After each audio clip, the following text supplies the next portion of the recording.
Hello everyone, good morning. In this video, I'm going to quick recap of all the formula power plant. So this is lecture 1 and please be with me and watch till the end. This will help you a lot. So friends पहले हम लोग आते हैं power plant में हम लोग यहाँ पे गेट और एसी का अगर तैयारी कर रहे हैं तो दो ही साइकिल पढ़ना है, ठीक है। एक गैस टरबाइन मतलब ब्रेटन साइकिल और दूसरा स्टीम पावर प्लांट जो कि रैंकाइन साइकिल पे चलता है। ये दो ही पावर प्लांट यहाँ पढ़ने हैं, ठीक है। तो मतलब आपको ब्रेटन साइकिल और रैंकाइन साइकिल ये दो चीज़ पढ़ने हैं तो आपका पावर प्लांट पूरा क्लियर हो जाएगा, ठीक है। तो हम लोग यहाँ पे थर्मोडायनेमिक साइकिल में एक पावर साइकिल और रेफ्रिजरेशन साइकिल पढ़ते हैं। पावर साइकिल में वर्क पॉजिटिव होता है, मतलब यहाँ पे आपको वर्क मिल रहा है, और रेफ्रिजरेशन साइकिल में वर्क कंज्यूमिंग डिवाइस जो भी होता है रेफ्रिजरेशन साइकिल पे काम करता है वहाँ पे आपको वर्क देना पड़ेगा, ठीक है। अगर हम लोग पावर साइकिल को अगर पीबी और टीएस डायग्राम पे बनाए कोई भी वर्क प्रोड्यूसिंग डिवाइस को, तो अगर पीबी और टीएस डायग्राम पे ड्रॉ करते हैं तो वो क्या क्लॉकवाइज होता है, जबकि रेफ्रिजरेशन साइकिल को अगर हम पीबी और टीएस डायग्राम पे ड्रॉ करते हैं तो वो एंटी क्लॉकवाइज में ड्रॉ होता है, ठीक है। हम लोग पावर साइकिल में एफिशिएंसी निकालते हैं और इसमें सीओपी निकालते हैं रेफ्रिजरेशन साइकिल में, ठीक है। यहाँ पे फ्लूइड डिक्रीज़ करेगा, फ्लूइड एनर्जी यहाँ पे इंक्रीज़ करेगा, क्योंकि यहाँ पे क्या हो रहा है कि फ्लूइड जब एक्सपेंशन होने के बाद हमको वर्क आउटपुट मिलता है तो फ्लूइड का एनर्जी डिक्रीज़ हो जाएगा, ठीक है। जैसे कि टरबाइन और पंप की बात करें तो यहाँ पे टरबाइन में हम लोग क्या मिलता है, वर्क मिलता है, मतलब यहाँ पे पॉजिटिव वर्क, यहाँ पे निगेटिव, यहाँ पे पंप में हम लोग वर्क देना पड़ता है, ठीक है। तो टरबाइन में क्या होता है कि देखिए टरबाइन में एक्सपेंशन होता है और यहाँ पे वर्क मिलता है, तो प्रेशर क्या होगा, डिक्रीज़ करेगा। तो यहाँ पे अगर प्रेशर ग्रेडियंट क्या होता है, निगेटिव होता है, यहाँ पे प्रेशर ग्रेडियंट पॉजिटिव होता है, ठीक है। तो इसका फ़ायदा क्या है कि फ्लो सेपरेशन इसमें क्या होगा, नहीं होगा, इसमें फ्लो सेपरेशन होगा, जिससे बहुत सारे कारण होते हैं, कैविटेशन और क्या क्या होते हैं जो हार्मफुल इफेक्ट है, ठीक है। तो इस पावर प्लांट में अगर मैं बात करूँ तो यहाँ पे दो साइकिल पढ़ेंगे, ब्रेटन साइकिल और रैंकाइन साइकिल, ठीक है। ब्रेटन साइकिल में क्या है, ये गैस साइकिल है, यहाँ पे वर्किंग फ्लूइड जो होता है गैस होते हैं, और यहाँ पे रैंकाइन साइकिल में वर्किंग फ्लूइड जो होगा ये फेस चेंज होता है, यहाँ पे हाफ के लिए लिक्विड हाफ के लिए वेपर, ठीक है। तो ये बेसिकली एक चार्ट मैंने ड्रॉ किया है, ठीक है। इसमें जैसे कि किसका मैक्सिमम टेम्परेचर किस साइकिल का ज़्यादा होता है, इंस्टॉलेशन पीरियड किसका कम होता है, छोटे छोटे क्वेश्चन बनते हैं इससे, ठीक है। तो ये आप देख किसका एफिशिएंसी ज़्यादा होता है, तो ये आप चार्ट को ड्रॉ याद कर सकते हैं, ठीक है। पॉज करके आप ये देख ले एक बार। अब मैं बात करता हूँ गैस पावर प्लांट की, ठीक है, यानी कि ब्रेटन साइकिल पावर प्लांट या ब्रेटन पावर प्लांट जो भी, ये ब्रेटन साइकिल पे काम करता है, ठीक है। तो फ्रेंड्स आपको कंटिन्यूस वर्क के लिए आपको एक साइकिल में चलना पड़ेगा, ठीक है। अगर आप चाहते हैं कि आपको कंटिन्यूस वर्क मिले तो आप एक साइकिल में आपको काम करना पड़ेगा। यहाँ पे देखिए एक साइक्लिक प्रोसेस है, यहाँ पे क्या हो रहा है, पहले यहाँ पे देखिए क्या क्या लगा हुआ है, एक कंप्रेशन लगा हुआ है, कंप्रेसर, फिर कंबसन चैम्बर है, फिर टरबाइन, ठीक है। ये क्या है, ओपन है, ठीक है। और क्लोज में क्या होगा कि यहाँ पे जो टरबाइन से एग्जॉस्ट गैस है, यहाँ पे एक हीट एक्सचेंजर लगा रहेगा, ठीक है। तो यहाँ पे क्या होगा, हीट रिजेक्ट कर देगा, यहाँ पे हीट एडिशन होता है, ठीक है, यहाँ पे क्यू रिजेक्शन हो रहा है। तो फ्रेंड्स कंप्रेसर में क्या होता है कि जो भी है यहाँ पे कंप्रेस होगा, ठीक है, फ्लूइड, यानी कि P1 जो है P2 क्या होगा, P2 is greater than P1। फिर यहाँ पे क्या हो रहा है, हीट एडिशन हो रहा है, ठीक है। फिर टरबाइन में जो भी यहाँ पे हाई एनर्जी फ्लूइड यहाँ पे आता है तो उसका एक्सपेंशन होता है, यहाँ पे हमको W आउटपुट मिल जाता है, फिर इसको हम लोग सॉफ्ट वर्क मिल जाता है, तो फिर इसको अगर आपको मैकेनिकल वर्क मिलेगा तो इसको आप जनरेटर में जोड़ करके इलेक्ट्रिकल वर्क निकाल सकते हैं, कुछ भी निकाल सकते हैं, ठीक है। तो ब्रेटन साइकिल में जो प्रोसेस होता है फ्रेंड्स देखिए 1 से 2 compression, heat addition, expansion, heat rejection close cycle में, ठीक है। ओपन में तो ये नहीं रहता है। तो फ्रेंड्स यहाँ याद रखने वाली बात है, यहाँ पे ब्रेटन साइकिल में दो होते हैं, एक कंप्रेशन एक्सपेंशन, और दो बार आपको हीट रिजेक्शन और हीट एडिशन होगा, ठीक है। तो जो कंप्रेशन और एक्सपेंशन होते हैं ये आइसेंट्रोपिक होते हैं, मतलब रिवर्सिबल एडियाबेटिक होते हैं, और हीट जब रिजेक्ट करेगा एडिशन होगा तो यहाँ पे आइसोबारिक प्रोसेस मतलब कांस्टेंट प्रेशर होगा, ठीक है। तो आपको याद रखना है कि इसमें दो आइसोबारिक प्रोसेस होते हैं, 2 आइसेंट्रोपिक प्रोसेस होते हैं, ठीक है। तो रिजेक्शन और एडिशन दोनों होगा कांस्टेंट प्रेशर में, और कंप्रेशन और एक्सपेंशन दोनों होगा आइसेंट्रोपिक प्रोसेस, ठीक है। तो फ्रेंड्स 1 से 2 क्या हो रहा है, कंप्रेशन हो रहा है, तो ये रिवर्सिबल एडियाबैटिक, और इसी को बोलते हैं आइसेंट्रोपिक। आइसेंट्रोपिक मतलब एंट्रोपिक समान रहेगा, इक्वल रहेगा, ठीक है। 1 से 2 reversible adiabatic isentropic compression, 2 to 3 constant pressure heat addition, constant pressure को क्या बोलते हैं, आइसोबारिक। 3 to 4 रिवर्सिबल एडियाबैटिक और isentropic expansion. 4 to 1 constant process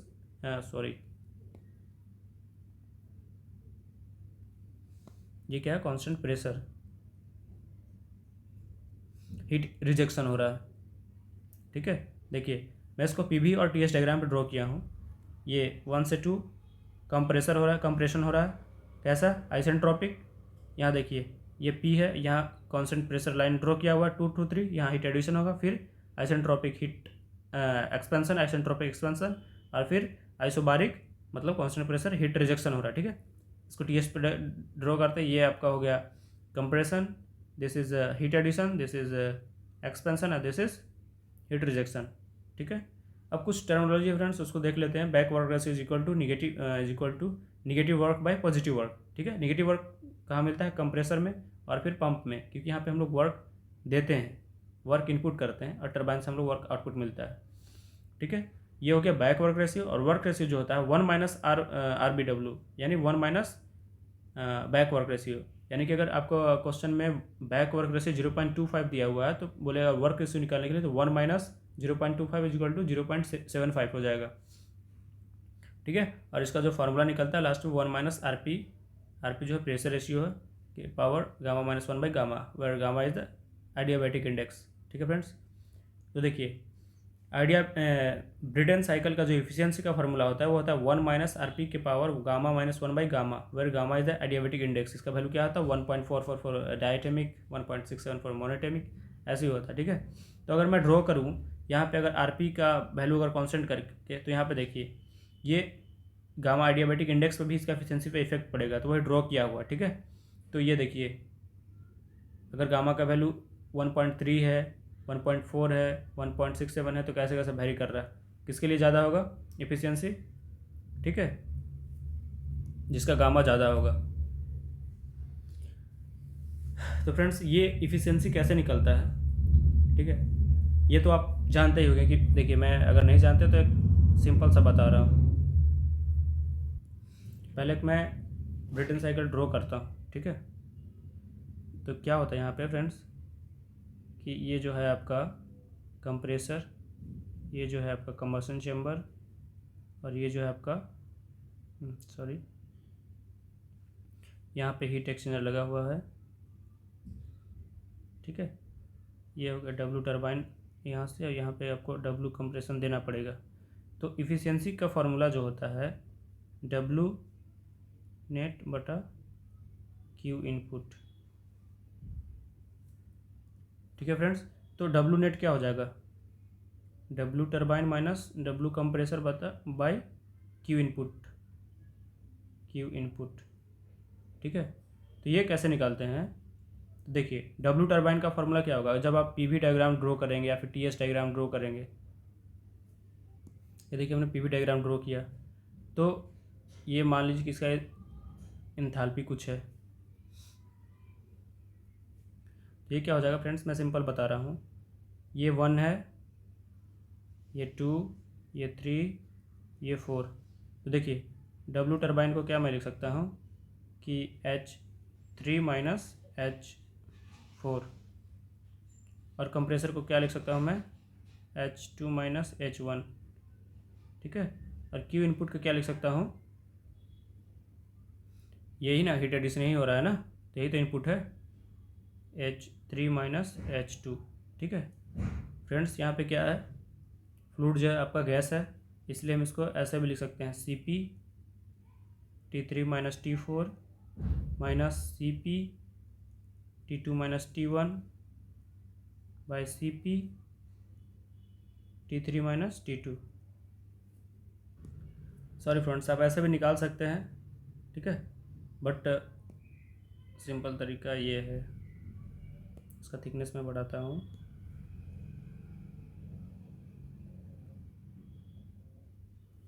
यहाँ पे आप इफिशियंसी इक्वल टू 1 माइनस ऐसे भी लिख सकते हैं, वो सही लिखा हुआ था, डब्लू नेट बाई ये क्या था, क्यू इनपुट, यही किया था ना मैं।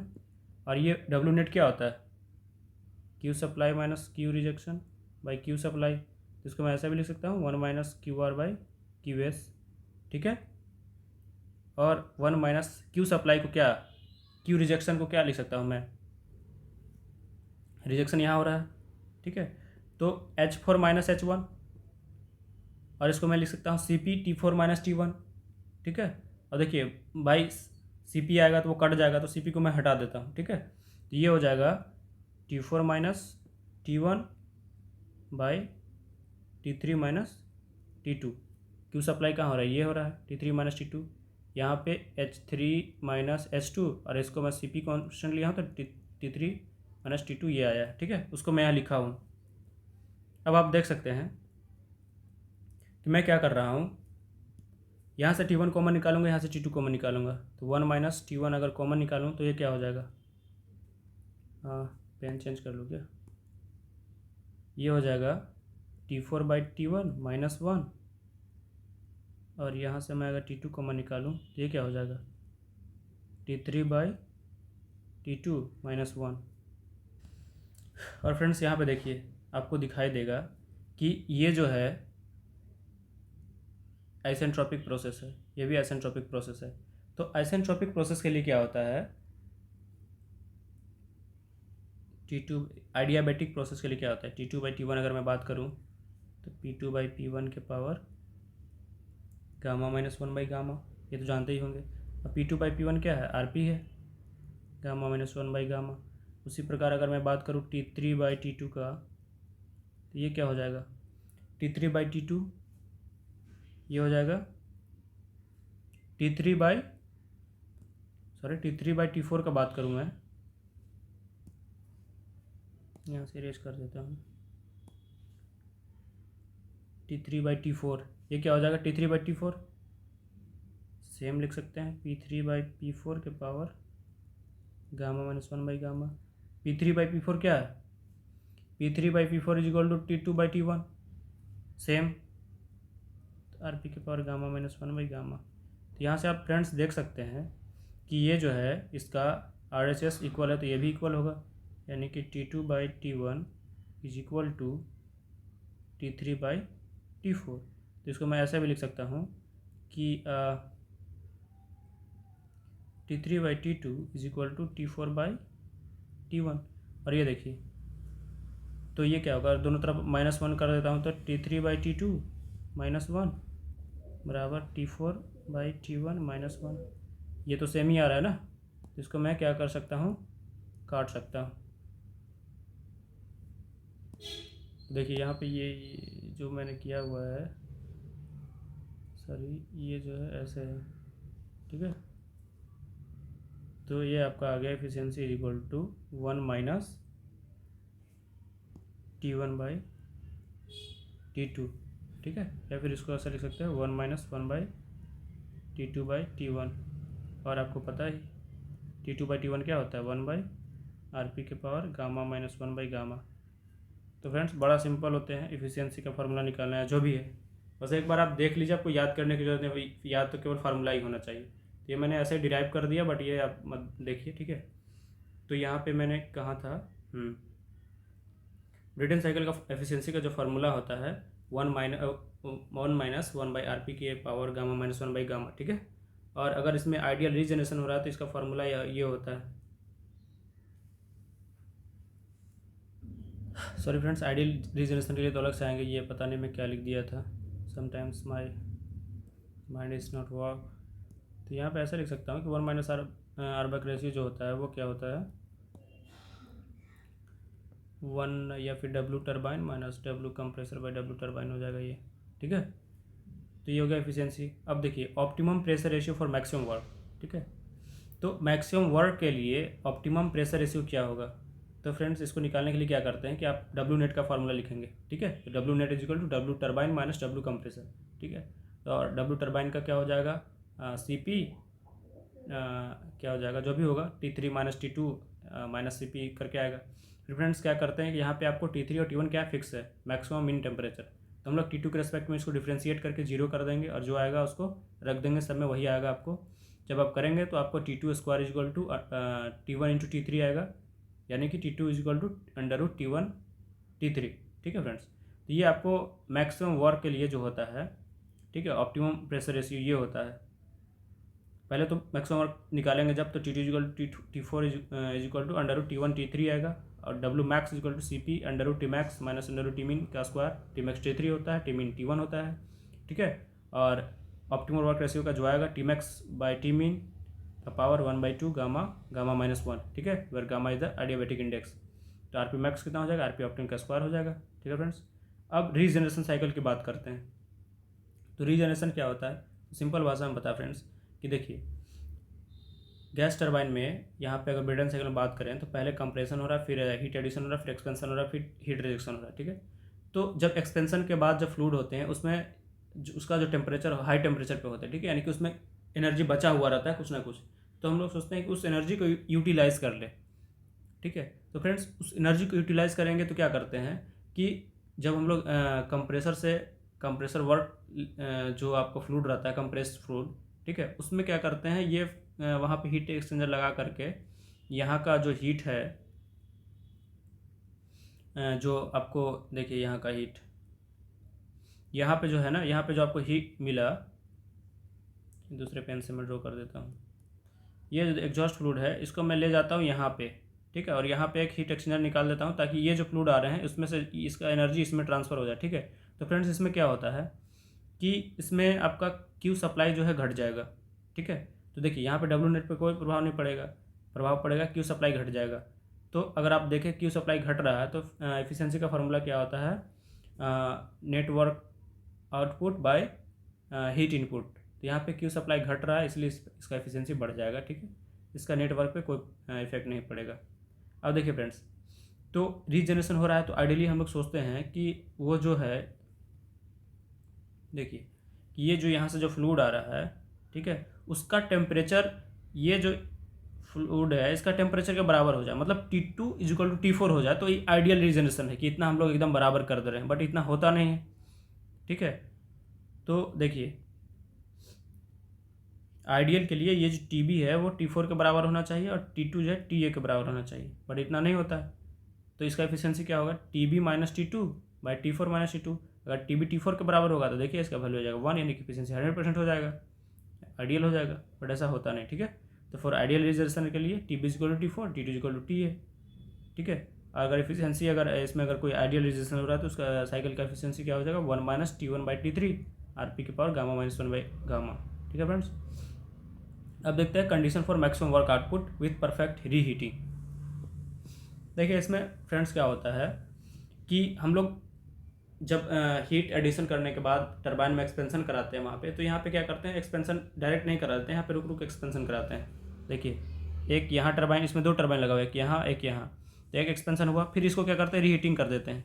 ठीक है, फिर इसका एक्सपेंशन कराते हैं। ठीक है फ्रेंड, देखिए फ्रेंड्स हम लोग ये सब क्यों कराते हैं, हम लोग चाहते हैं कि इसका एफिशिएंसी बढ़े या हीट सप्लाई कम देना पड़े। ठीक है, ताकि मेरा खर्चा इसमें कम लगे और ज़्यादा से ज़्यादा हम लोग आउटपुट प्राप्त कर सकें। तो इसलिए हम लोग इसमें एक्सपेरिमेंट करते हैं, कुछ जो प्रॉपर्टी इधर उधर चेंज करते हैं, तो वैसे ही करके यहाँ पे देखा हुआ है। ठीक है, तो मैक्सिमम वर्क आउटपुट के लिए, वर्क विद परफेक्ट रीहीटिंग के लिए जो कंडीशन होता है फ्रेंड्स, वो होता है T3 T5 के बराबर होना चाहिए, T4 T6 के बराबर होना चाहिए। ठीक है, और यहाँ जो इंटरमीडिएट प्रेशर है वो √PH इंटू PL होगा। PH ये वाला प्रेशर है, ये वाला, और PL ये वाला प्रेशर है। ठीक है, और जो टरबाइन का, दोनों टरबाइन है उसका वर्क डन दोनों को समान होना चाहिए, यानी कि WT1 equal to WT।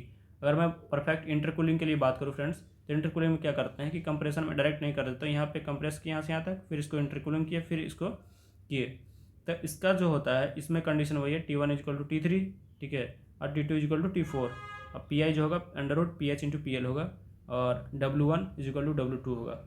Friends तो ये मैंने क्योंकि रिवाइज करा दिया ऑल फार्मूला को। ठीक है, तो इसको आप पॉज करके एक बार देख ले, एग्ज़ाम से पहले बहुत ही हेल्प होगा।